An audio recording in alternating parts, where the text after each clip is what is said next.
Harbor, Havaí. Na manhã de 7 de dezembro de 1941, o Antares puxava uma barcaça atrás dele. O sinaleiro avistou uma coisa bem estranha. Estava seguindo o navio e o formato se assemelhava muito ao de um passadiço de um submarino, só que menor. O Antares enviou uma mensagem alertando sobre uma espécie de incursão inimiga. O USS Word disparou contra o mini submarino quando o avistou. O primeiro canhão disparou, o terceiro canhão disparou. E a bala o atingiu bem entre a torreta e o casco. E o submarino afundou.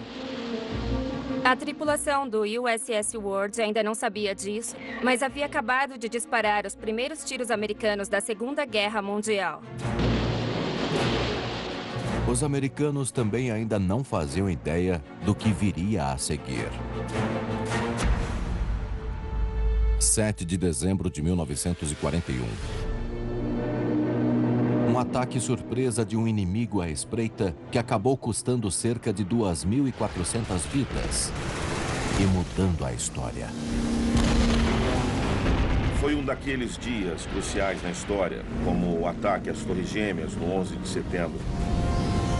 Você sabe que o mundo nunca mais será como era antes. Agora, utilizando arquivos raros e relatos de testemunhas oculares, vamos retratar como se desenrolou o ataque a Pearl Harbor, minuto a minuto. Ataque a Pearl Harbor, minuto a minuto. Episódio 1. Segredos e oportunidades. 10h59. 22 de novembro de 1941, 16 dias antes do ataque.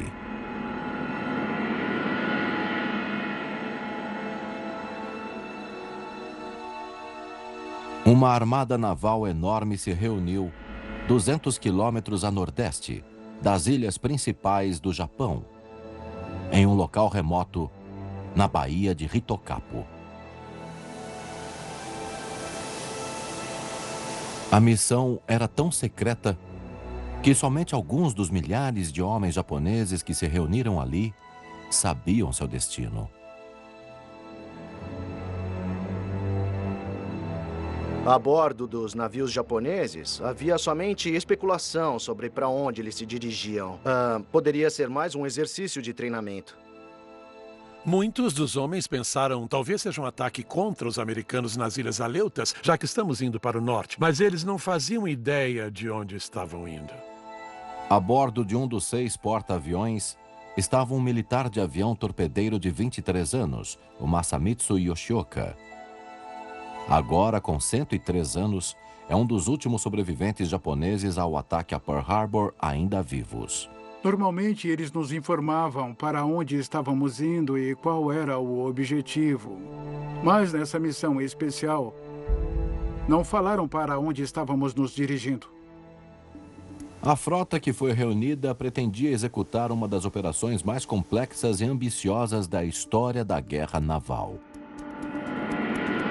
Planejavam navegar com uma frota de porta-aviões por 5.600 quilômetros através do oceano e atacar a base da frota americana do Pacífico, na ilha havaiana de Oahu. Não estavam apenas planejando atacar a base naval e destruir a frota do Pacífico dos Estados Unidos, mas também tinham planos para atacar todos os aeródromos da ilha Oahu. E era bem ambicioso, mas também muito ousado. O capitão começou a ler as instruções em voz alta. Diante da tirania americana arrogante, no dia 8 de dezembro, nós entraremos em guerra. Senti como se todo o meu sangue tivesse sido drenado da minha cabeça até os pés no convés de voo. Eu pensei então, agora finalmente teremos que partir. Será uma guerra enorme. E eu não voltarei.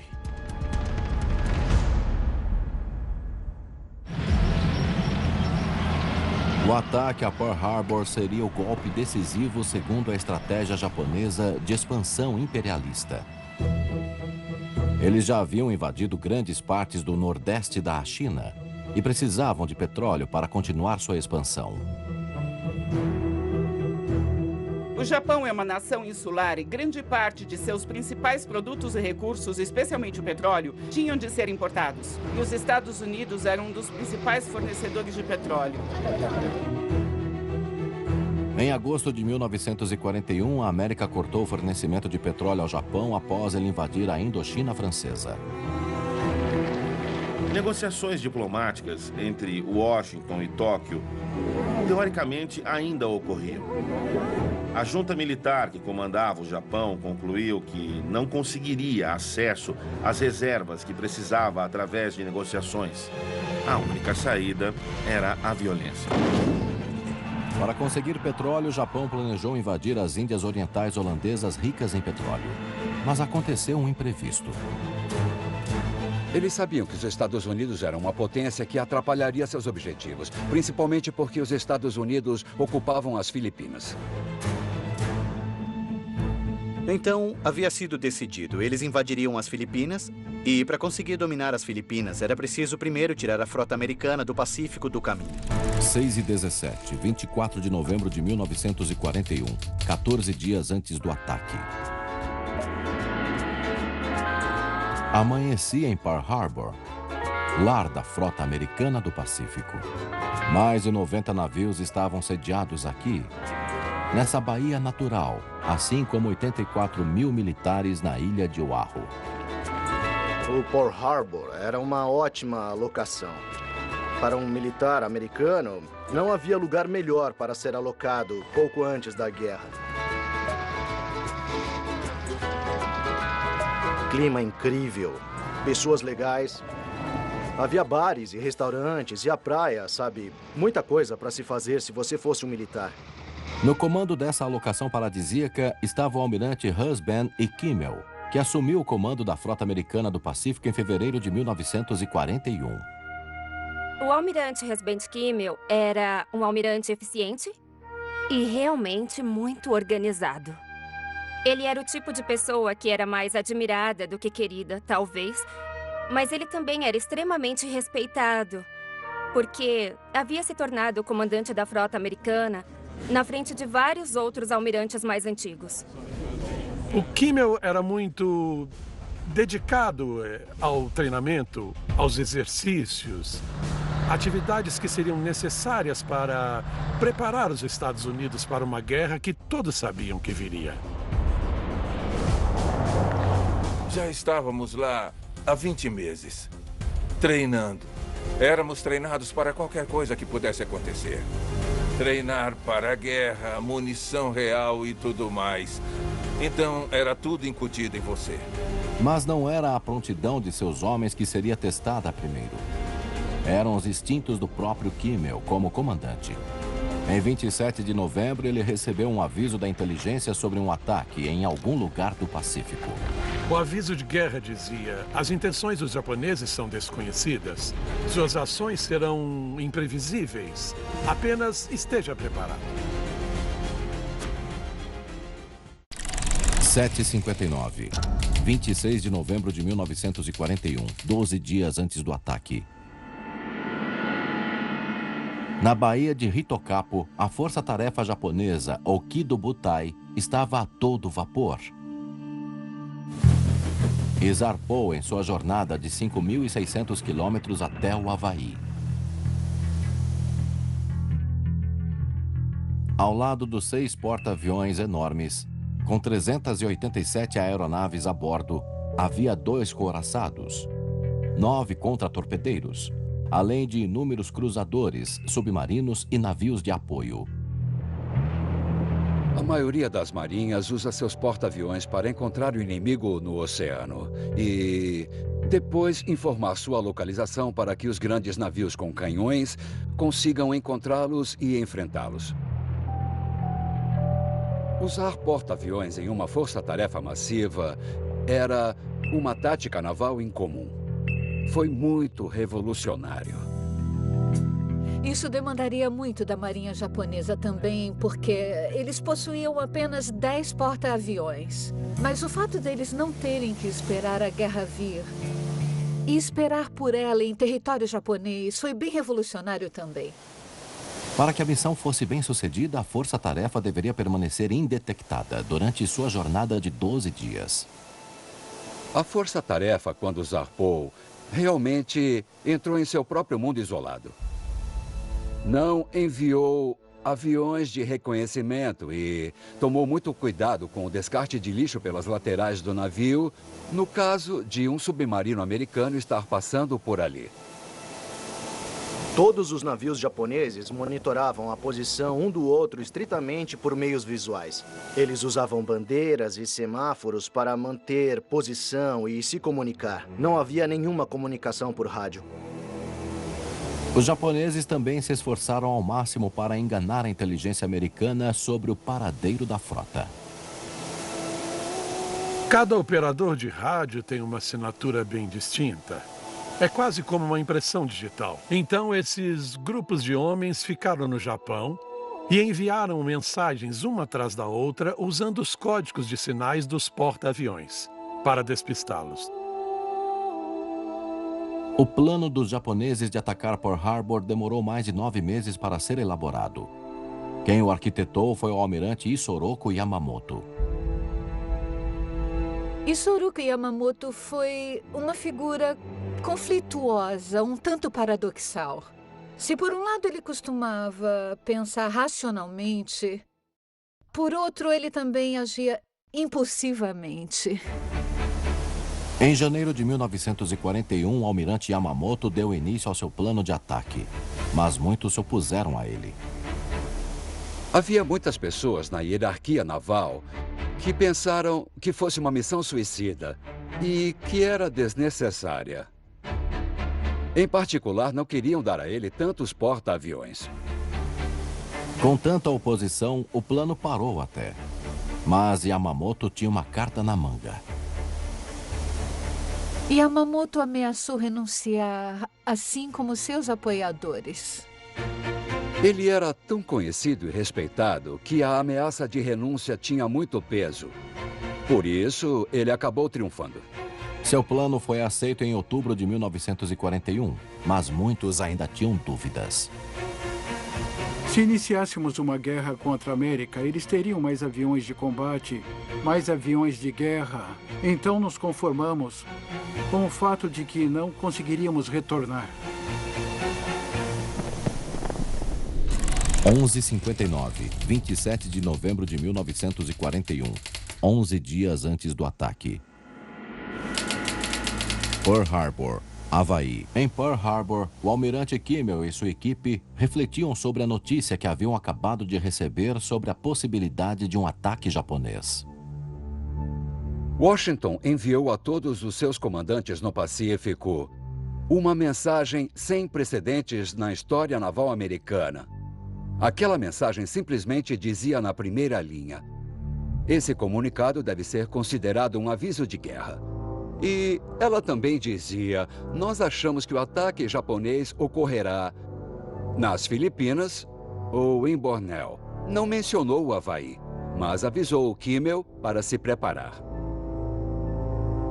As bases americanas ao redor do Pacífico estavam recebendo várias informações diferentes da inteligência, que apontavam a iminência de um ataque japonês. O Kimmel foi alertado, mas o exército não estava com a mentalidade de prontidão. A guerra ainda não havia sido declarada. Eles não sabiam de onde estava vindo e nem como seria executado. Enquanto isso, a mais de 960 quilômetros em alto mar, a frota japonesa já estava a meio caminho de Pearl Harbor. A rota que os japoneses escolheram para se aproximar do Havaí passava pelos trechos mais desertos do Pacífico Norte, o que significa que o clima era absolutamente terrível. Alguns homens foram puxados para fora do convés. Também fazia muito frio e era bem desconfortável. Os japoneses gastavam pouco combustível, tentando manter a parte interna do navio quente. E eles usavam a água do mar gelada para se lavar. Então, Foi uma travessia brutalmente congelante no inverno. Quando zarpamos da Baía de Hitokapo, o clima estava péssimo. Nós jogamos Go Shogi e ouvimos discos. Nós apenas nos divertimos. Ninguém falava especialmente sobre vida ou morte.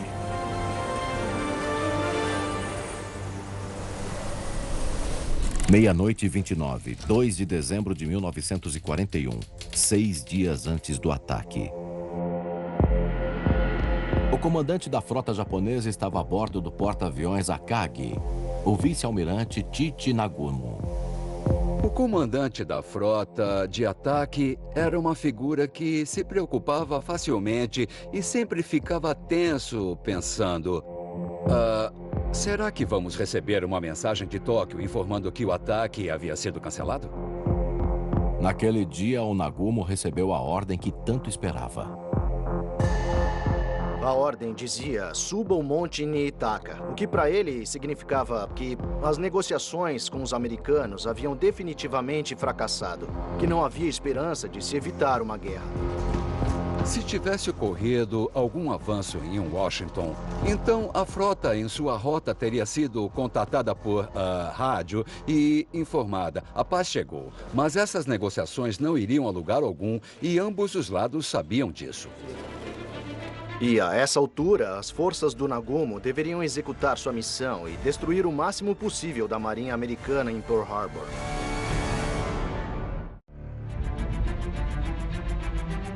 Pearl Harbor é uma formação geológica excepcional, localizada na costa sul da ilha de Oahu.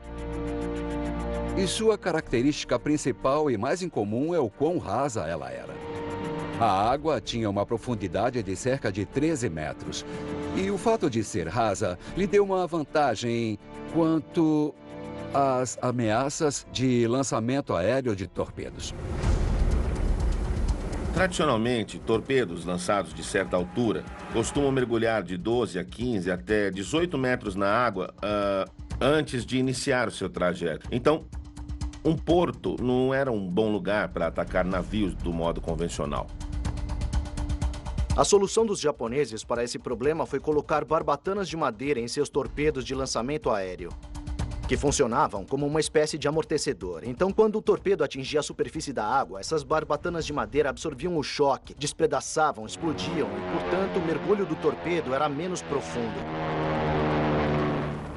Eles também limitaram severamente a velocidade da aeronave e pediram aos pilotos para virar o randome da aeronave cerca de 5 graus para cima para garantir que o torpedo atingisse a água na horizontal.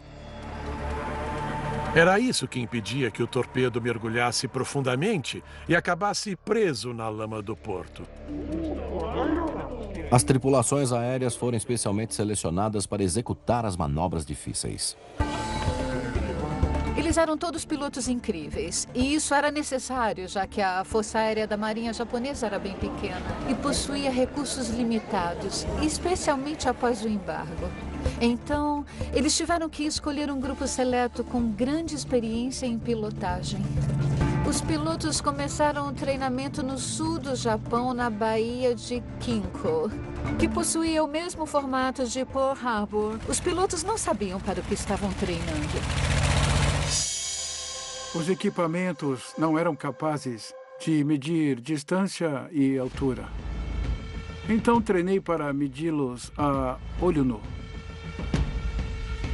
Estávamos treinando para executar ataques aéreos com torpedos e baias rasas. Os principais alvos eram os 8 couraçados da frota americana do Pacífico, atracados no centro do porto no Pier, a fileira dos couraçados. Da perspectiva dos japoneses, os couraçados eram extremamente valiosos. Era assim que se media o poder naval em 1941. Então, se conseguissem afundar entre 4 ou 5 couraçados americanos, toda a linha de batalha ficaria fora de serviço e a operação seria bem sucedida. Seus alvos secundários eram os 3 porta-aviões enormes da frota, que normalmente ficavam atracados no lado norte da Ilha Ford, na fileira dos porta-aviões. Apesar da importância da Força Aérea estar crescendo em todas as marinhas do mundo, ainda estavam centradas em couraçados como sua arma naval mais importante. Yamamoto esperava que, ao destruir os couraçados da frota americana do Pacífico, acabaria sendo tanto um golpe psicológico quanto um golpe militar de fato. 8h14, 2 de dezembro de 1941, 6 dias antes do ataque. Pearl Harbor, Havaí. Em Pearl Harbor, o almirante Kimmel se encontrou com seu chefe de inteligência, Edwin Layton. As notícias que ele recebeu poderiam ser cruciais para ajudá-lo a se preparar para um ataque. O seu chefe de inteligência disse: "Preciso te contar, almirante, que 4 porta-aviões japoneses não estão dizendo nada. Não há nenhuma comunicação por rádio. Eles não estão se comunicando ou recebendo mensagens." Navios japoneses já haviam desaparecido antes. Então Kimmel e Layton não se preocuparam demais. Ele disse: "Almirante, acho que isso significa que estão nos atacando e, portanto, não estão se comunicando." E Kimmel concordou com seu chefe de inteligência que o silêncio desses porta-aviões significava que estavam em sua base. Foi um erro de julgamento crucial. Esses 4 porta-aviões eram 4 dos 6 que estavam a caminho do Havaí. 00:34, 4 de dezembro de 1941, 4 dias antes do ataque. Sem que os americanos soubessem, a frota japonesa também estava recebendo informações da inteligência. Sua fonte no Havaí era um espião chamado Takeo Yoshikawa. Ele esteve se escondendo à plena vista em meio à grande população japonesa no Havaí pelos últimos 8 meses. Ele foi um dos maiores espiões da Segunda Guerra Mundial. Seu trabalho era estudar as operações da frota do Pacífico, seus ancoradouros, sua capacidade de sobrevoar, os aeródromos e ver quantas aeronaves possuíam. Ele era um oficial da Marinha treinado e então ele sabia o que procurar. Também era um homem bem criativo. Quer dizer, ele estava disposto a fazer o que fosse preciso para conseguir esse tipo de informação. Yoshikawa encontrou um taxista que o levava por toda a ilha para checar locais diferentes. Ele foi em passeios de barco, às vezes ele mergulhava nas águas e ele usava um junco fino para conseguir respirar debaixo d'água. Ele notou que não havia redes antitorpedo em volta dos couraçados. Yoshikawa também observou que não havia balões-barragem. Balões-barragem tornavam ataques aéreos mais difíceis. Yoshikawa acabou fazendo um trabalho bem efetivo de descrever o ritmo geral de como a frota do Pacífico operava naquela época. Eles normalmente ficavam atracados no porto nos finais de semana, e essa foi uma informação crucial que levou à decisão do Yamamoto de atacar em um domingo de manhã. 2h14 da tarde, 4 de dezembro de 1941, 4 dias antes do ataque. Em Washington, o presidente Roosevelt foi alertado sobre uma mensagem diplomática japonesa interna decodificada, que sinalizava a intenção de se retirar das negociações de paz. Havia instruções naquela mensagem para as embaixadas japonesas começarem a queimar documentos, destruir seus livros de códigos, destruir suas máquinas de código. Isso também sugeria o fim do processo de negociação que estava em andamento durante todo o outono. Roosevelt ficou seriamente alarmado quando leu essa mensagem e se virou para o seu ajudante da Marinha, que a havia trazido, e disse: "O que você acha que isso significa?" Ele disse: "Bom, se ontem havia uma chance em 1000 de manter a paz, hoje ela é de apenas uma em 1 milhão."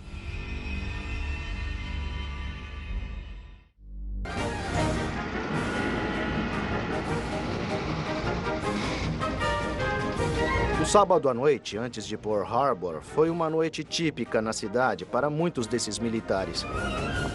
Eles saíram para beber, para comer, para passar o tempo com seus amigos. E também estava acontecendo uma batalha de bandas.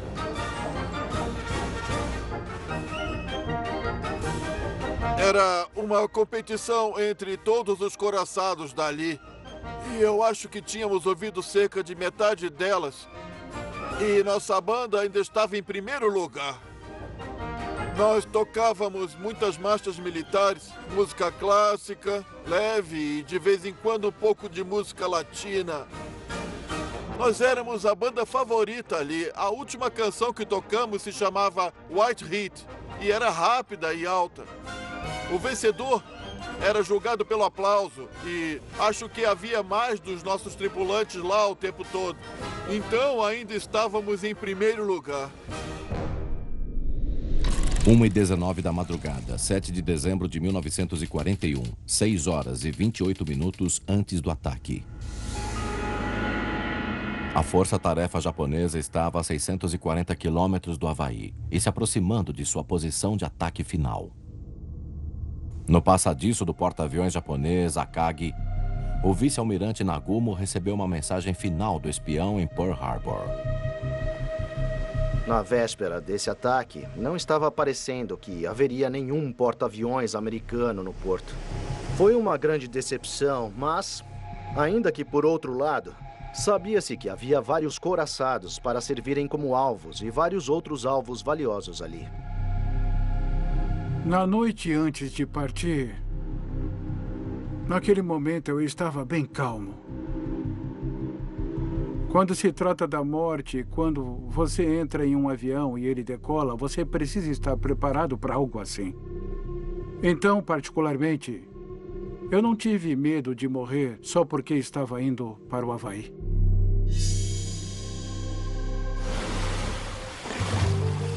Então, perto de Pearl Harbor, marinheiros americanos avistaram uma embarcação incomum similar a um submarino na área defensiva. Eles lançaram um alerta, mas depois ele desapareceu. Pearl Harbor era um experimento de novos dispositivos militares que não haviam sido utilizados na Segunda Guerra Mundial até então. Uma das armas desenvolvidas foi um mini-submarino. Eram levados por submarinos de maior porte e lançados ao mar. Sempre havia um medo de que as modificações com as barbatanas de madeira nos torpedos aéreos não funcionassem. Então os japoneses criaram um plano B, na forma de 5 mini-submarinos.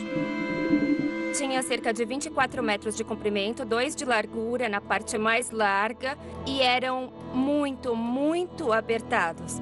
Só havia 2 pessoas dentro do submarino, condições bem quentes. O interior do submarino chegava a mais de 38 graus e, basicamente, seu principal propósito era se infiltrar em Pearl Harbor para ter uma artilharia de torpedos extras. 4h36 da madrugada, 7 de dezembro de 1941, 3 horas e 11 minutos antes do ataque. Em Washington, a parte final da mensagem do governo japonês indicando seus planos para acabar com as negociações de paz foi interceptada pela inteligência naval e revelou os planos do Japão. O texto passava a mensagem de que, diante das percepções do governo japonês, todas as negociações deveriam ser encerradas. E foi praticamente escrita como uma declaração de guerra. Mas tudo isso fazia parte do plano dos japoneses. O motivo pelo qual os japoneses fizeram isso foi porque eles queriam, no futuro, poder dizer às pessoas que nós alertamos os americanos. Nitidamente, a mensagem instruiu que o embaixador japonês entregasse à 1 da tarde do horário de Washington, o que equivale a 7h30 da manhã no Havaí. Isso causou bastante preocupação de que talvez algo pudesse ocorrer à 1 da tarde. Então, Washington começou a preparar mensagens para o Havaí e outros lugares para alertá-los sobre o significado daquilo. Mensagens de alerta tão cruciais normalmente eram enviadas diretamente através das frequências militares. Mas havia um problema. O problema era que os circuitos de rádio entre Washington e Honolulu não estavam funcionando naquela manhã. Então tiveram que recorrer a enviá-las através de meios comerciais. A mensagem crucial foi enviada por meio da Western Union. Ela só chegou no Havaí às 7h33 da manhã, apenas 15 minutos antes do ataque japonês começar.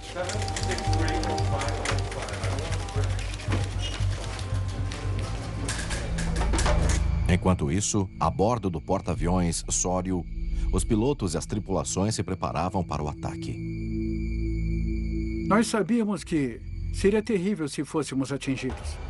E tivemos que pular de paraquedas, porque acabaríamos virando prisioneiros de guerra. Então decidimos não usar nossos cintos paraquedistas e voamos até o Havaí sem os nossos cintos paraquedistas. Cada um de nós, todo mundo. 48 minutos antes do ataque. Às 6 da manhã, a força-tarefa chegou à sua posição de ataque 290 quilômetros a nordeste do Havaí. E a primeira onda de aviões decolou do porta-aviões japoneses. Já estava escuro quando começamos a decolar, então não estávamos enxergando bem. 9 aviões de combate decolaram antes de mim. Um dos aviões não ganhou sustentação suficiente e caiu no mar. O plano deles era voar em 2 ondas, uma após a outra, com os aviões torpedeiros iniciando o ataque no porto e atingindo os aeródromos logo depois. A primeira onda tinha 40 aviões torpedeiros que tentariam afundar os coraçados americanos e depois havia 50 bombardeiros horizontais de alto nível que atacariam os coraçados bem no centro. Foram auxiliados por bombardeiros de mergulho e aviões de combate liderados pelo comandante Mitsuo Fuchida.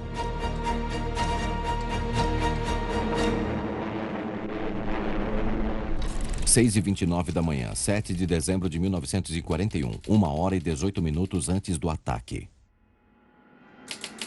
Pearl Harbor, Havaí.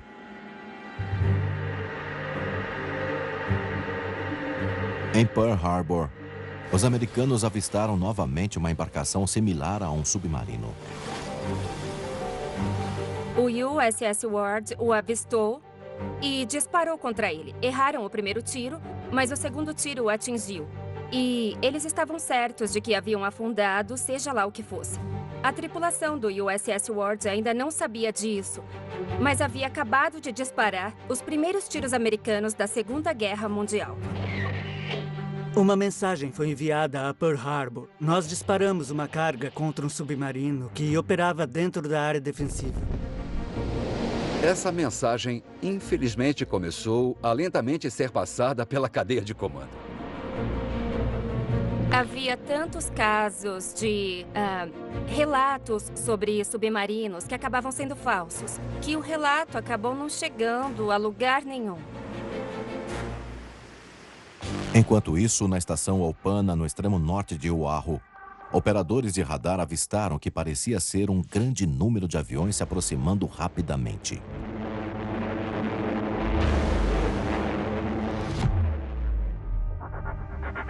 Os soldados Joseph Lockhart e George Elliott, do Serviço de Alerta de Tráfego Aéreo, notaram um grande alvo que apareceu em seus osciloscópios. Era maior do que qualquer outra coisa que já haviam avistado antes. E eles os observaram por alguns minutos e disseram: nós precisamos emitir um alerta sobre isso. 7h14, 7 de dezembro de 1941, 33 minutos antes do ataque. 13 minutos após o avistarem, contataram um telefonista que passou a mensagem para o oficial no comando, o primeiro-tenente Kermit Tyler. Kermit Tyler lembrou que um amigo seu havia dito que quando os B-17 americanos vinham da costa leste, a rádio KGMB tocava música havaiana durante toda a noite como forma de auxiliar a navegação. E quando Kermit ouviu isso, ele lembrou que ouviu música havaiana a caminho de lá e concluiu: bom, provavelmente são eles, os B-17. Ele não sabia nada sobre radares. Só estava lá porque tinham mandado ele passar a noite lá para ver como funcionava a identificação por radar. E ele falou para os 2 homens na estação Opana, não se preocupem com isso. 7h32, 7 de dezembro de 1941, 15 minutos antes do ataque. A mensagem atrasada de Washington alertando as bases militares para ficarem em estado de alerta finalmente chegou no posto telegráfico RCA em Honolulu. Um mensageiro apareceu, colocou em sua bolsa e subiu em sua motocicleta. Mas por conta do trânsito em Honolulu naquela hora, ele levou um tempo excessivamente longo para passar pelo trânsito e ir até Pearl Harbor. Então, a mensagem só chegou quando já era tarde demais. Ao mesmo tempo, o almirante Kimmel se preparava para jogar golfe quando chegou a notícia sobre o conflito com o mini submarino. Quando o Kimmel ficou sabendo que um submarino havia sido atacado na entrada do porto, isso obviamente gerou grande preocupação. Ele cancelou a partida de golfe com o General Short, que estava no processo de se preparar para retornar ao seu quartel-general para que pudesse controlar melhor toda a situação. 7h40, 7 de dezembro de 1941, 8 minutos antes do ataque. Perto da costa de Oahu, a primeira onda de aviões japoneses se aproximou da ilha. Quando eu baixei de altitude, as nuvens se tornaram bem menos densas do que antes, de modo que eu pude ver claramente o que estava abaixo de nós. Eu vi uma linha branca com um formato redondo. Então, eu soube na hora que era terra firme. Os moradores do Havaí disseram: "Ah, meu Deus, isso é só mais um daqueles exercícios idiotas." E durante muito tempo, eles não deram a mínima atenção. 8 minutos antes do ataque. Os aviões japoneses encheram o céu acima de Oahu e aguardaram um sinal crucial de seu líder, Mitsuo Fuchida, para atacar. Se um sinalizador disparasse, a surpresa havia sido bem-sucedida. Se 2 fossem disparados, a surpresa não havia sido bem-sucedida. Então, isso alteraria o modo de como o ataque seria executado. Eles chegaram lá e perceberam que ninguém esperava por eles, então o ataque foi uma surpresa. Mitsuo Fuchida disparou o primeiro sinalizador, mas ele achou que um de seus líderes de voo não havia visualizado, porque ele não seguiu o padrão correto. Então, ele decidiu disparar um segundo sinalizador para garantir que todo mundo viu. Mas outro de seus líderes de voo, após ver o segundo sinalizador, pensou que se tratava de uma sinalização dupla e que deveria atacar imediatamente. Então ele acabou saindo da formação, liderando seus aviões para o ataque. Esse desentendimento significava que os bombardeiros e aviões de combate atacariam os aeródromos primeiro, enquanto os aviões torpedeiros aguardariam que eles destruíssem as defesas americanas. O que deveria ter acontecido eram os aviões torpedeiros atacarem primeiro, já que teriam que atacar baixo e devagar, ficariam bem vulneráveis à artilharia antiaérea. Então, você quer que essa parte do ataque ocorra o mais cedo possível, antes dos americanos serem alertados, para que haja maiores chances de sucesso. 7h47, 7 de dezembro de 1941, início do ataque.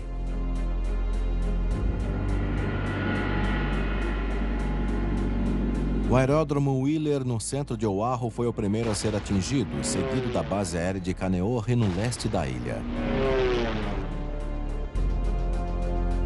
Nós estávamos saindo para tomar café e quando saímos pela porta do quartel, um avião japonês passou por nós. E já que o exército estava treinando manobras, eu disse: "Olha, o exército fez isso, ficar bem realista. Pintaram um avião como um avião japonês e eles estão fingindo que estão nos atacando." Eu era o responsável pela aeronave na água naquele dia. Nós havíamos planejado o treinamento e eu estava me preparando para executá-lo. Eu ouvi aeronaves voando e olhei para baixo e avistei uma formação de aviões vindo. Não sei se fui atingido durante a primeira volta ou a segunda, mas eu conseguia ver as balas que estavam batendo em pequenos jatos de água subindo do fundo. E então, uma bala, obviamente, penetrou os tanques de gasolina e o avião pegou fogo muito, muito rápido. Eles bombardearam nosso hangar. Nós corremos para outro hangar. E quando chegamos lá, claro que eles haviam destruído quase todos os nossos aviões.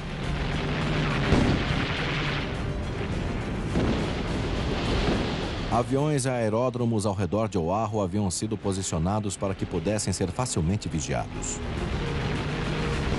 Os militares haviam agrupado os aviões ao invés de separá-los, porque o exército temia a sabotagem de moradores nipo-americanos muito mais do que temiam ataques aéreos. Então, os militares haviam dado de bandeja aos japoneses aviões que poderiam facilmente destruir. Nós tentamos mover alguns deles. Nós começamos a desmontá-los porque alguns estavam em chamas e não queríamos que os outros queimassem. O resultado foi um dano tremendo para os americanos. Hangares em chamas, aeronaves destruídas, muita e muita fumaça e é claro que houve baixas. Eu me queimei tentando nadar no meio da gasolina, pegando fogo na água. Haviam 3 ou 4 aviões na água e acho que fui o único que saiu de lá vivo. A essa altura, os bombardeiros japoneses, os aviões torpedeiros e os bombardeiros de mergulho estavam todos se aproximando diretamente de Pearl Harbor. E não havia um único avião no céu do lado americano. 7h51, 7 de dezembro de 1941. O comandante japonês Mitsuo Fuchida, sobrevoando Pearl Harbor, enviou uma mensagem codificada usando repetidamente a palavra tigre em japonês, Tora, Tora, Tora, que significava o ataque surpresa foi um sucesso. Ele mandou seu operador de rádio telegrafar a mensagem. Foi nesse momento que deram início ao ataque ao porto em Pearl Harbor. Estava muito claro que não havia esperança dos americanos evitarem o que estava por vir, que então seria um ataque completamente devastador. No próximo episódio, os japoneses liberaram toda a força de suas armas na frota do Pacífico em Pearl Harbor. A bomba caiu bem no centro do navio e eu fui arremessado para fora do convés. Perdemos 1.177 homens em 10 minutos. Temos sorte de estarmos vivos. Ele estava gritando para que eu entrasse num dos barcos. Eu disse, não vou abandonar meus irmãos. Eles estão aqui. Preciso encontrar eles. As portas do inferno haviam sido abertas. Era uma cena absolutamente cataclísmica.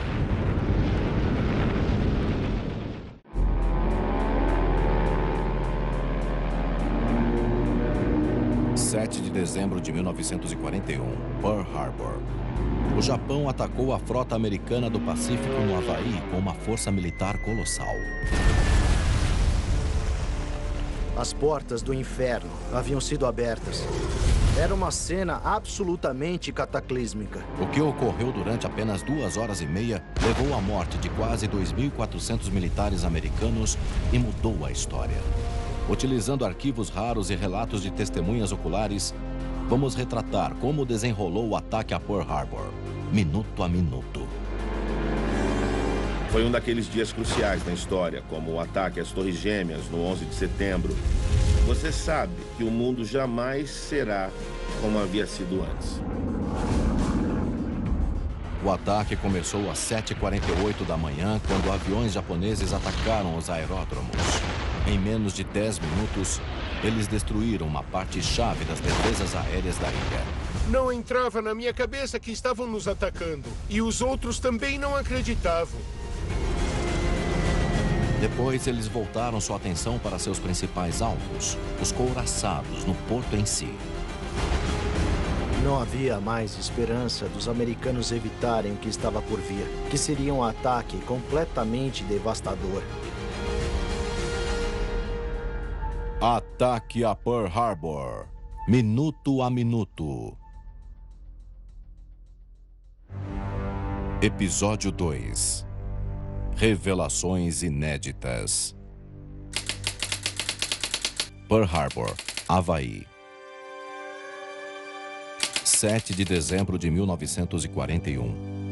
A temperatura era de 27 graus e havia uma brisa leve da montanha soprando e o ar estava parado e dava para sentir o cheiro das flores no ar.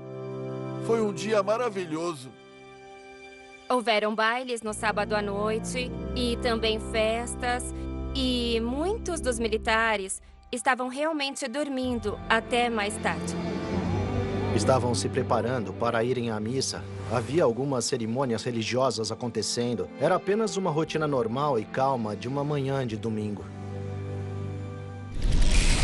7h54 da manhã.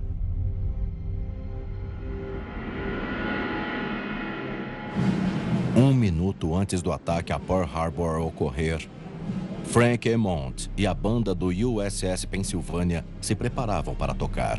A Marinha toca a bandeira estrelada todo dia às 8 da manhã e nós estávamos enfileirados para levantar a bandeira. Um grupo de ataque de 183 aviões japoneses de 6 porta-aviões se aproximava de Pearl Harbor. Eles já haviam atacado 2 aeródromos na ilha e estavam prestes a atingir o porto.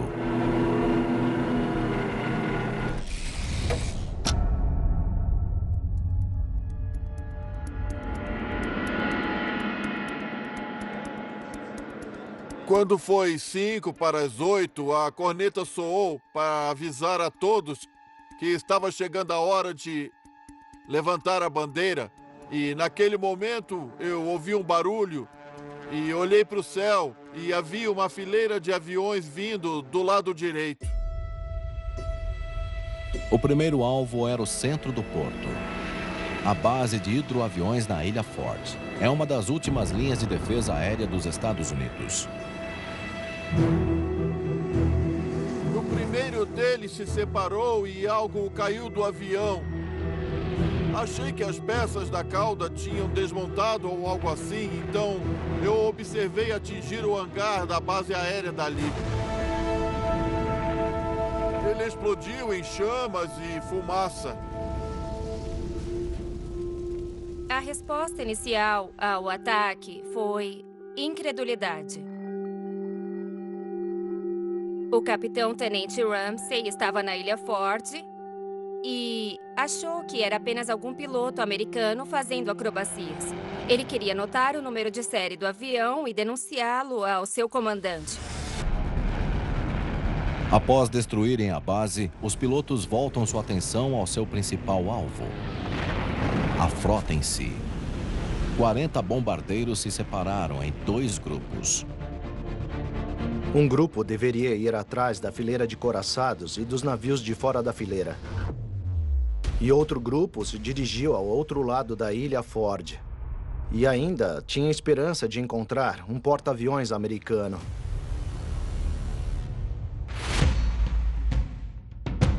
Quando nós chegamos à costa, senti que deveria me preparar. O fio de liberação tinha um mecanismo de defesa. Eu soltei ele e me preparei para lançar o torpedo a qualquer momento. O céu parecia estar cheio de aviões, pequenos bimotores, e dava para ver grandes pontos vermelhos na funelagem e nas asas.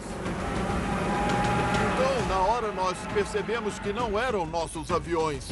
Os japoneses estavam ali. Recebemos ordens para atacar os porta-aviões, localizado no lado oeste. A frota americana do Pacífico tem 3 porta-aviões sediados em Pearl Harbor. Mas naquele dia, os ancoradouros estavam vazios.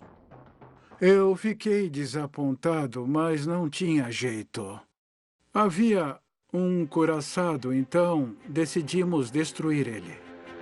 Da perspectiva dos japoneses, os couraçados ainda eram extremamente valiosos. Se conseguissem afundar 4 ou 5 couraçados americanos, a operação seria bem sucedida.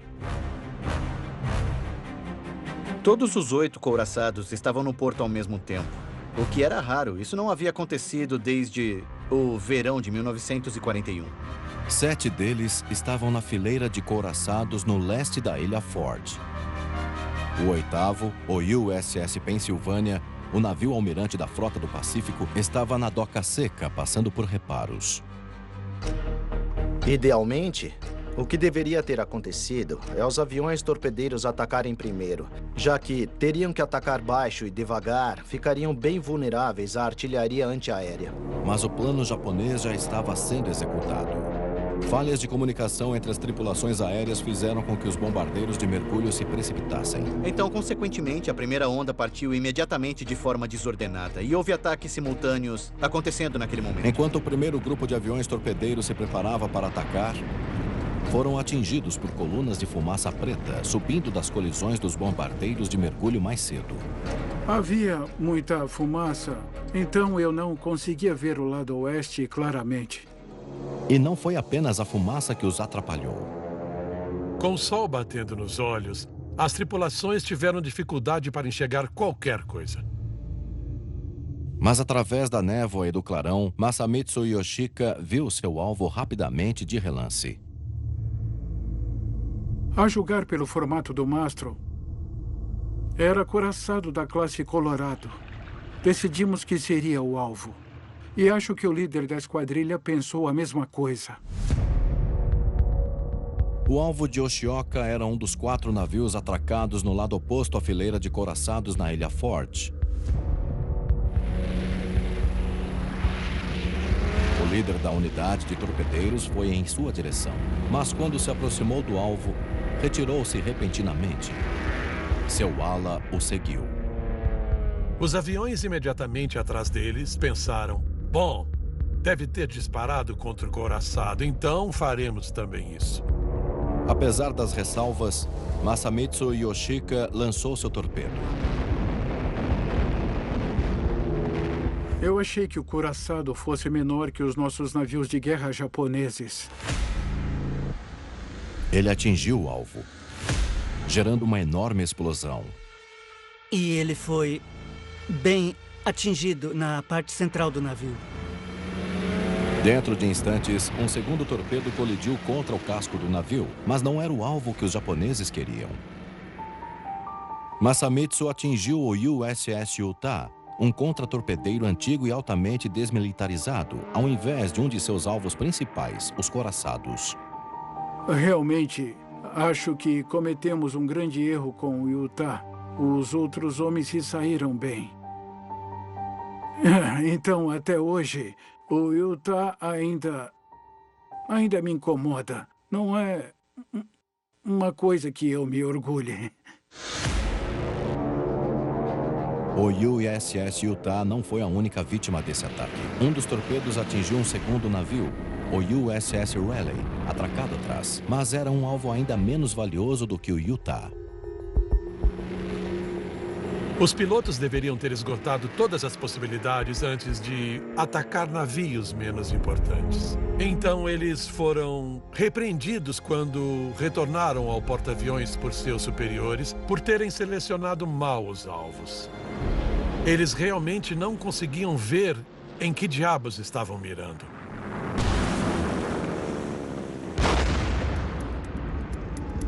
Mas não foram os únicos que selecionaram mal seus alvos no meio da confusão.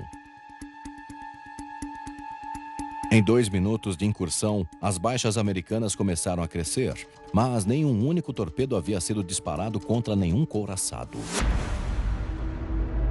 Mas isso estava prestes a mudar, quando uma nova onda de 24 aviões torpedeiros se dirigiu à fileira de couraçados.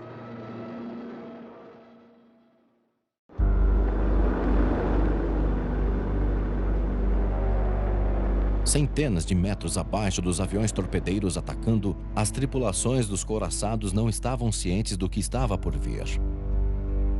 Eu estava no escritório embrulhando presentes para enviarmos para nossas casas no Natal quando uma voz veio do alto-falante. Ataque aéreo, ataque aéreo. Todos devem procurar abrigo. Todos estavam em seus postos de combate em 3 minutos. As portas e as escotilhas foram fechadas. Nossos primeiros canhões dispararam em 30 segundos.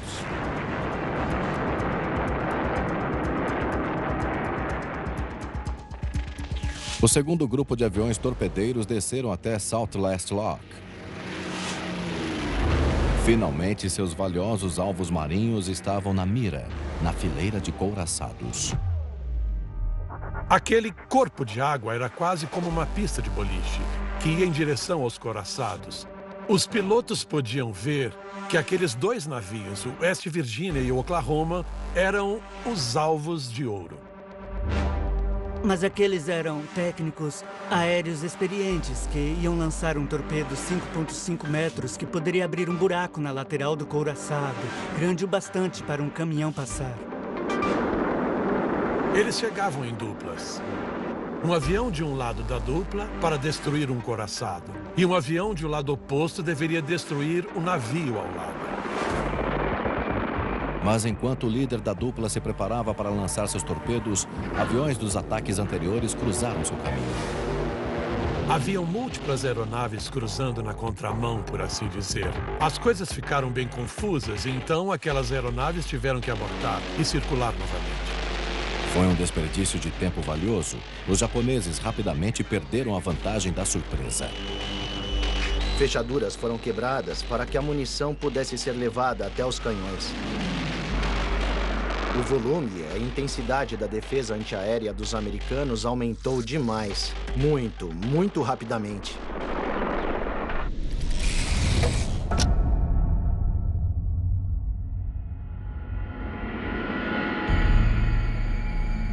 Apesar da confusão inicial, os bombardeiros japoneses voltaram à formação. Desafiando a defesa antiaérea, eles se aproximaram e atiraram no USS West Virginia e no USS Oklahoma. Muito rapidamente, as primeiras 6 aeronaves dispararam. Bum, bum, bum, com um intervalo de segundos entre si. E todos os torpedos cruzaram o céu ao mesmo tempo. Dava para ver as faixas de torpedos atingindo o West Virginia. E depois também deu para ver os rastros de fumaça deles e uma agitação na água enquanto eles iam em direção ao Oklahoma. As colisões contra os couraçados incendiaram ambos, matando imediatamente centenas de tripulantes. Surpreendentemente, essas 2 primeiras colisões de torpedos contra um navio de guerra em Pearl Harbor foram capturadas por uma câmera de filme japonesa. Essas fotos dramáticas foram tiradas por aeronaves no ar e é possível ver os geysers de água que meu avô testemunhou. Eles chegaram a subir 27 a 30 metros no ar ou mais. O almirante Kimmel, o comandante da frota do Pacífico, estava em casa quando recebeu uma mensagem. Ataque aéreo em Pearl Harbor. Isso não é um exercício. Estava prestes a jogar golfe com o comandante do exército, General Short. Ele cancelou a partida, vestiu seu uniforme e se preparou para ir até o quartel-general. O almirante Kimmel conseguia ver claramente o porto e os couraçados enfileirados na Ilha Ford. Então ele estava observando os torpedos explodirem um atrás do outro contra os navios sob o seu comando. E deve ter sido uma experiência absolutamente devastadora e terrível para ele. Apesar de ter recebido um aviso 10 dias antes para que ficasse alerta para um ataque, Kimmel não havia colocado a base em estado de prontidão. Esse era um homem que nunca havia falhado em sua carreira profissional. Seu histórico militar era perfeito. Ele obteve sucesso em tudo o que havia feito ou sido encarregado de fazer. Então, dessa vez, ele testemunhou um fracasso catastrófico da parte dele. A esposa do vizinho lembrou que o Kimmel ficou tão branco quanto o uniforme que usava. Mas o dia do almirante Kimmel estava prestes a ficar ainda pior.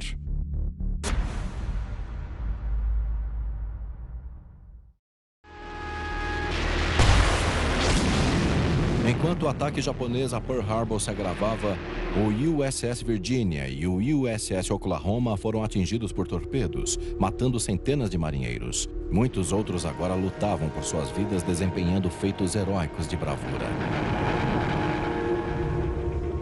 Um desses feitos envolveu o capitão do West Virginia, Mervyn Bennion, que foi atingido por estilhaços que voavam.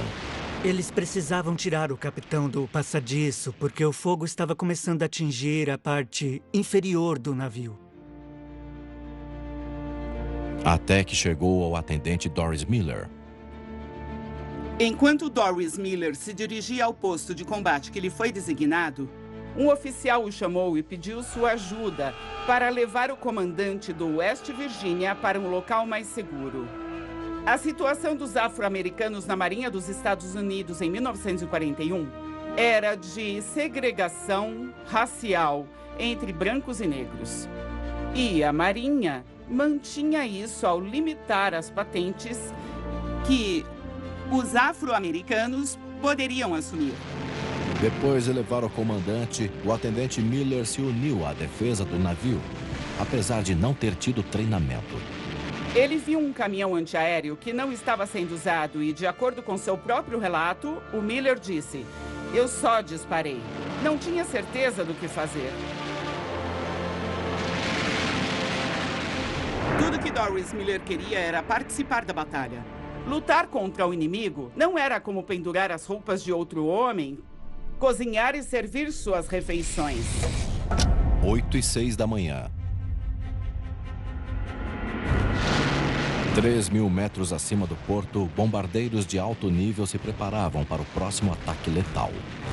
O golpe de misericórdia da primeira onda foi o ataque de bombardeiro de alto nível, liderado pelo próprio comandante Fuchida. As unidades de bombardeiros de alto nível circularam pelo lado oeste de Oahu e se enfileiraram para uma onda de ataque contra os couraçados. O objetivo era destruir os couraçados que saíram ilesos dos ataques de torpedo. Os gigantes no interior da fileira couraçados USS Maryland, USS Tennessee e USS Arizona. Os bombardeiros lançaram suas cargas simultaneamente.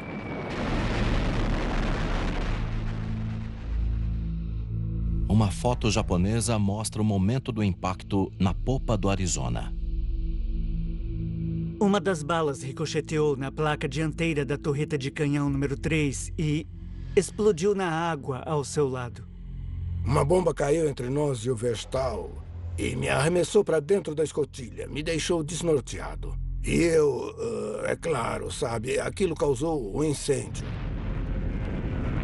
O navio de reparos Vestal aguentou 2 tiros e quase afundou naquele momento. Não pelas explosões, mas pela inundação. Porque as bombas abriram um buraco no navio. No USS Arizona, o contramestre John Anderson foi ajudar seu irmão gêmeo Delbert em uma das baterias antiaéreas do navio, sem saber que um segundo grupo de bombardeiros estava com o Arizona em sua mira.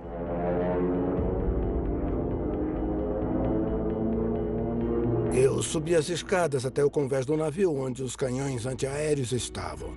Quando cheguei no topo da escada, ocorreu uma explosão enorme.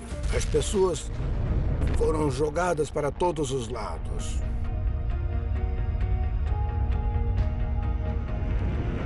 A bomba atingiu um pouco atrás da torreta número 2.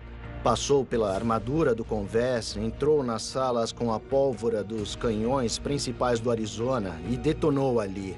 O resultado foi que cerca de 450 mil quilos de propelente explodiram instantaneamente. A extremidade dianteira do navio e seu mastro subiram quase que 12 metros no ar antes de caírem novamente. Então ele literalmente explodiu para fora da água. Havia muitas partes do corpo espalhadas. Não havia nada que eu pudesse fazer para ajudar e os incêndios enormes se alastraram.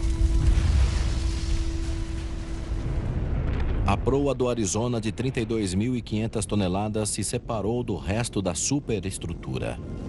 A grande explosão dos arsenais dianteiros do Arizona incinerou instantaneamente quase tudo que estava na metade dianteira do navio. Metade ou até mais da tripulação do Arizona morreu imediatamente no incêndio. E muitos outros acabaram gravemente feridos com queimaduras. Do mastro para frente, tudo estava em chamas, que chegaram a 30 metros de altura. E então, foi horrível. Mas nós temos sorte de estarmos vivos. Aqueles que conseguiram escapar do fogo eram uns 14 deles ali dentro, mas vários deles não sobreviveram. Eu agarrei um homem, mas a mão estava em chamas e me agarrei a ele. Ele era de Greenfield, Ohio. Nunca me esqueci disso. E eu salvei ele. Eu tirei ele dali. Após apenas 10 minutos de ataque, o golpe contra o Arizona elevou o número de mortes de americanos a quase 1.800. 8h07 da manhã. Enquanto os couraçados queimavam, um novo horror estava prestes a afligir os tripulantes do USS Oklahoma atingido. Era uma situação confusa, sinistra e tenebrosa que acontecia no Oklahoma. Como se nada pudesse impedir que o navio afundasse. Foi como se um monstro tivesse usado suas garras para arrancar a camada externa do Oklahoma, fazendo com que entrasse na água. Quem estava no tombadilho superior teve muita sorte. O balanço era tão lento que muitos deles podiam simplesmente passar por cima do balaústre no lado estibordo e depois andar até a quilha do navio. Infelizmente, era apenas a minoria dos marinheiros no Oklahoma. A maioria havia se abrigado embaixo de convéses, que é onde eles são obrigados a ficar durante um ataque aéreo. Mais de 400 homens estavam presos nas entranhas do navio. E enquanto a batalha se agravava acima deles, o oxigênio começou a acabar. Agora que o navio havia emborcado completamente, o que era o convés virou o teto. E se você estivesse nesse compartimento, ele viraria seu caixão. –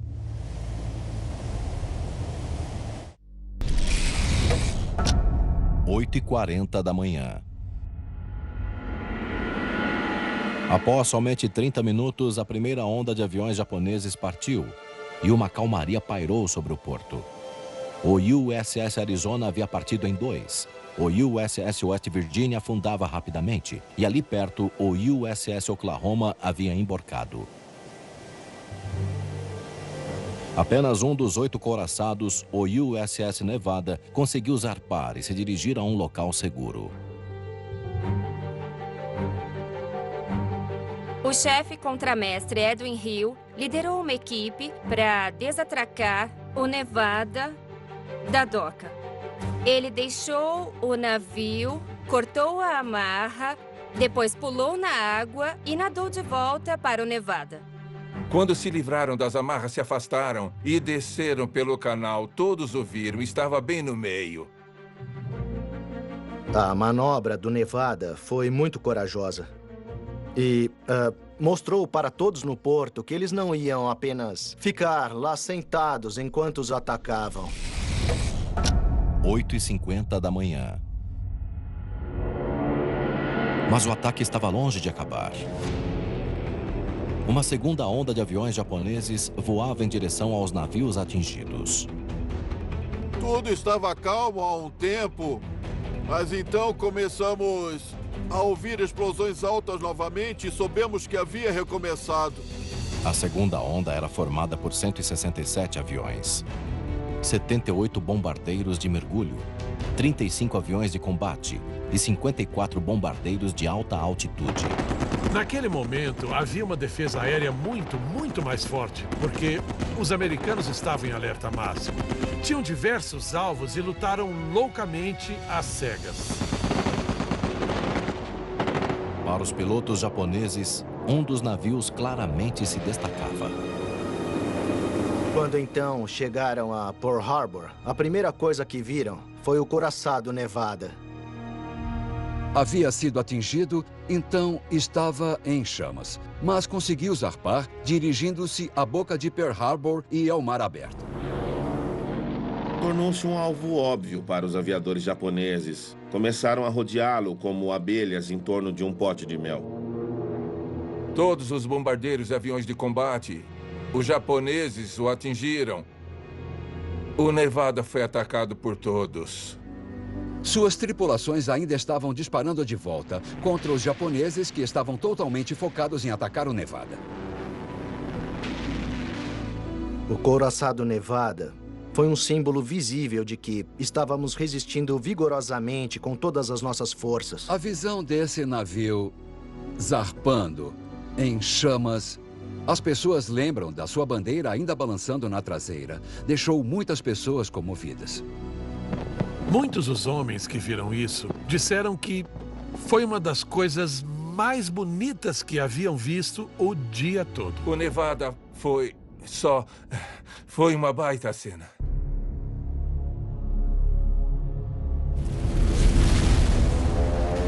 Os tiros dos bombardeiros de mergulho contra o navio passavam de raspão, passavam de raspão, passavam de raspão, até que finalmente foi atingido por 5 bombas. E logo ficou claro para quem estava a bordo que não seriam capazes de chegar ao mar aberto. Estava perdendo tanta velocidade e o incêndio estava se alastrando tanto que o capitão tomou a decisão de aterrar o navio em Hospital Point. E depois os rebocadores o puxaram através do canal e foi ali que seu ataque terminou. Perdeu um grande número de homens. 57 pessoas morreram por conta do ataque, incluindo Edwin Hill, o homem que ajudou o Nevada a zarpar. Edwin Hill estava trabalhando no castelo de proa quando foi arremessado pela lateral do navio e morreu instantaneamente. O Nevada, eles o ancoraram porque não queriam que afundasse no canal. Todo mundo agiu 100% da maneira como deveriam agir. Não teve ninguém naquele navio que não fez jus ao que foi treinado. 8h58 da manhã. Conforme a segunda onda atingiu o porto, os aeródromos de Oahu foram novamente alvos de ataques. Os bombardeiros japoneses retornaram para atacar a base aérea de Kaneohe no leste da ilha. Os aviões japoneses estavam chegando em formação. Lançaram outra bomba no hangar. Tinha um homem sentado na porta do hangar. E quando a bomba caiu, pareceu que ele tentou levantar e depois se sentou de novo. Quando se aproximaram, viram que estava morto e descobriram que aquela bomba, alguns estilhaços tinham atravessado diretamente seu peito até o coração. Já que não tínhamos nenhum canhão para disparar contra eles, tentamos ficar fora do caminho. Enquanto isso, no porto, os bombardeiros de mergulho japoneses tinham um novo alvo. Do lado oposto da fileira de couraçados no porto, encontrava-se a doca seca número 1, onde 3 navios, incluindo o USS Pennsylvania, estavam sendo reformados. 9h07 da manhã. A segunda onda recebeu ordens para entrar e atingir alguns dos navios principais, que não haviam sido atingidos pela primeira onda. O USS Pennsylvania sofreu um impacto certeiro de uma bomba de 250 quilos. Frank Emond, agora com 103 anos, estava a bordo. A bomba passou bem pelo centro do navio, atingiu o convés de aço de 15 centímetros e explodiu. Eu fui arremessado do convés a 1 metro de distância. Por sorte, nós estávamos na parte de trás do navio, então não saímos feridos da explosão da bomba. 24 homens foram mortos e 29 foram feridos por conta da explosão. Por ser um maqueiro, eu tive que ajudar a carregar os mortos e pessoas feridas. A memória que me vem à mente é de tentar levantar os corpos que estavam perto da explosão. Suas peles tinham queimaduras e dava para sentir o cheiro de queimado, de carne queimada. Nós nos aproximamos e os encontramos e os colocamos na maca e conseguimos levá-los até onde precisavam ir. Perto do Pensilvânia, outro couraçado, o USS Shaw, também foi atingido. Aquele momento foi capturado por uma das fotografias mais icônicas daquele dia. O Shaw foi atingido bem na sua proa, onde o arsenal dianteiro explodiu e destruiu completamente a proa. E houve uma enorme explosão estrondosa que quase ofuscou o que havia ocorrido com o Arizona.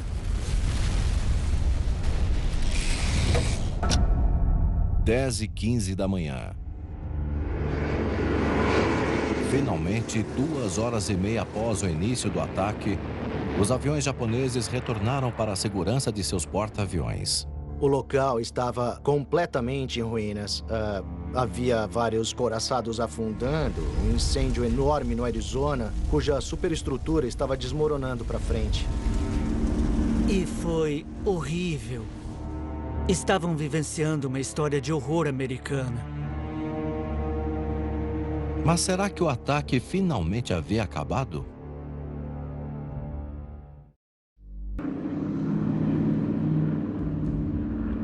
Após a retirada dos últimos aviões japoneses, os americanos anteciparam um possível ataque de uma terceira onda.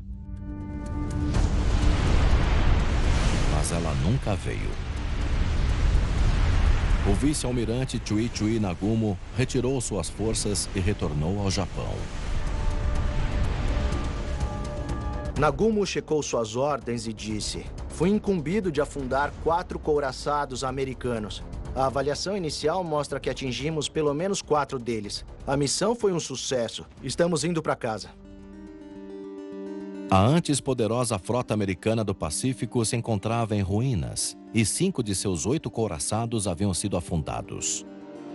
A contagem total de vidas americanas perdidas foi alta: 2.390 mortos e 1.179 feridos. A grande maioria eram novos recrutas que haviam terminado o ensino médio recentemente. Nos aeródromos de Oahu, 347 aviões foram destruídos ou danificados, um número significativamente maior do que os japoneses esperavam. Os japoneses alcançaram bem mais do que em seus sonhos mais loucos. Obviamente, ficaram desapontados que os porta-aviões não estavam no porto. Mas haviam destruído a linha de batalha da Frota do Pacífico e ela nunca mais seria a mesma. Os japoneses perderam apenas 65 homens, além de 5 mini-submarinos. Das 350 aeronaves que haviam lançado, apenas 29 não retornaram. O ataque poderia até ter acabado, mas a batalha para salvar os feridos e resgatar aqueles presos dentro dos navios emborcados e em chamas se intensificou.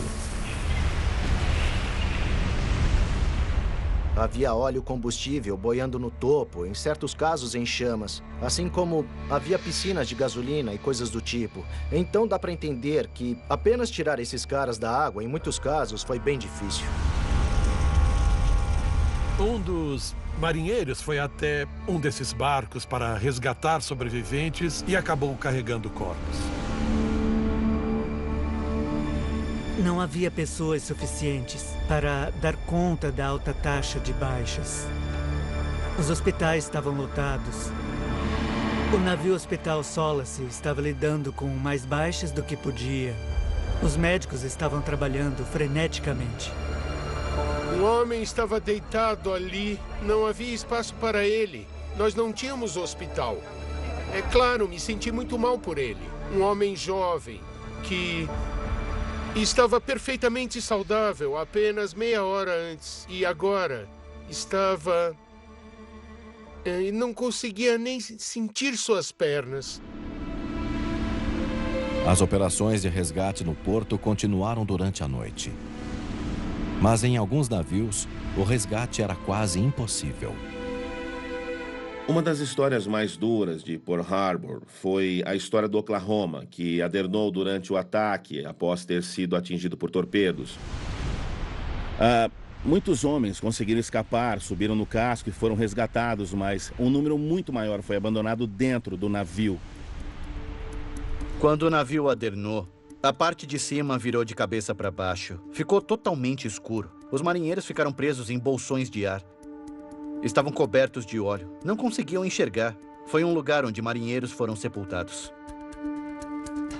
Àquela altura, realmente não havia como escapar. Estavam simplesmente presos debaixo do casco e tiveram que esperar pelo resgate.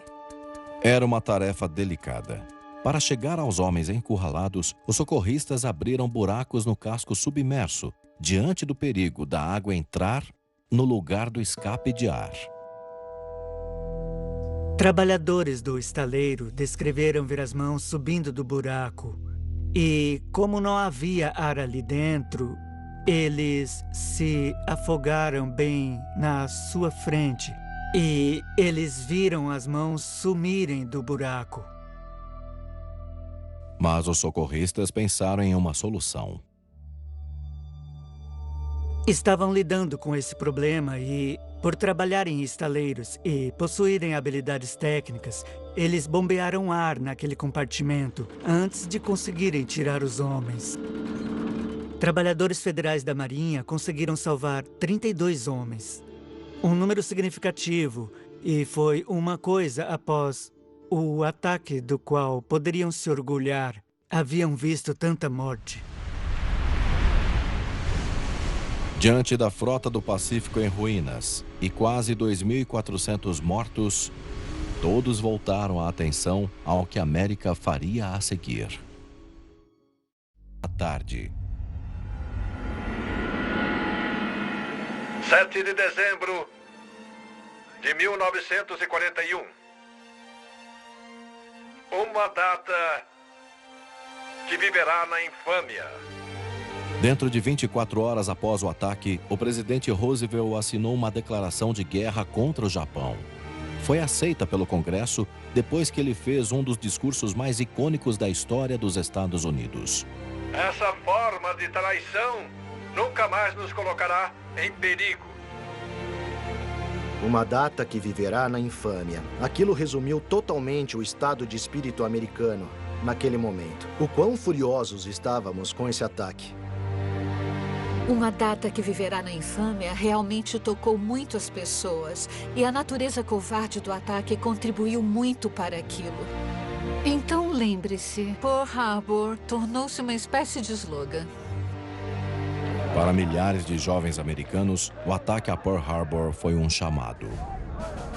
Os americanos estavam ansiosos por uma retaliação. Era impossível manter as pessoas longe dos postos de recrutamento. O motivo por trás disso foi que eles acreditavam que se alistar para a Marinha era o jeito mais garantido de punir os japoneses pelo ocorrido em Pearl Harbor.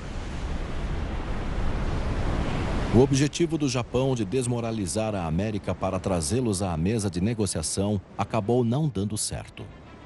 Um dos maiores erros cometidos com Pearl Harbor foi que eles subestimaram os americanos.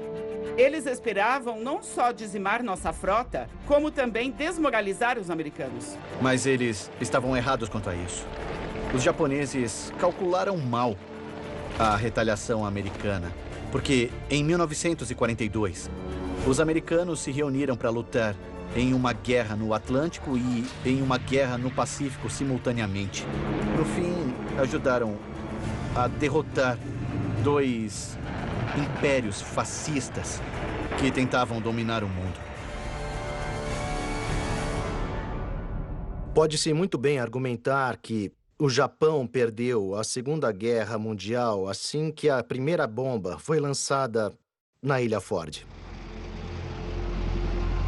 Algumas semanas após declarar guerra ao Japão, uma comitiva foi formada para investigar as circunstâncias do ataque a Pearl Harbor. Declarou o almirante Husband Kimmel e o general Walter Short. culpados por abandono do dever. Se você está em uma posição de liderança e algo dá errado, precisa assumir a culpa pelo erro e precisa renunciar a seu posto. Eles eram bons oficiais. Eles mereciam mais. Mas, no fim das contas, a responsabilidade estava em suas mãos. A necessidade de se utilizar couraçados trouxe urgência ao resgate e restauração da frota do Pacífico destruída. Poucas semanas após o ataque, a gigantesca tarefa começou sob o comando do capitão Homer Walling. As dramáticas operações de resgate realizadas por Homer Walling não eram nada menos do que milagrosas. Dos navios que foram danificados e afundados em Pearl Harbor, apenas 3 não foram restaurados e retornaram ao serviço. O Utah, que adernou, os destroços do Arizona, que explodiu, e o Oklahoma. Todos os outros navios retornaram ao serviço. Atualmente, no fundo de Pearl Harbor, encontram-se os destroços fantasmagóricos do USS Arizona. O Arizona se tornou um símbolo do ataque. É um lugar bem emocionante para se visitar. É um lugar onde as pessoas podem vir e andar pelo memorial, ver os nomes dos falecidos do USS Arizona e vivenciar a história. 80 anos após o ataque, para os poucos sobreviventes restantes, as memórias ainda estão dolorosamente frescas. Não restaram muitos de nós do Pensacola. Só tem 2, eu acho. Então, fico feliz em ver que as pessoas, em geral, ainda se lembram do que ocorreu e espero que estejam fazendo o que for preciso para que não ocorra de novo. Seja lá como você a vê, a guerra é uma coisa terrível e, especialmente se você está no meio dela, não há nada que você pode fazer além de se unir aos seus colegas e tentar sobreviver. 1177 no Arizona. Meus companheiros morreram. Eu não sou um herói. Eles são os heróis. Foram eles que perderam suas vidas.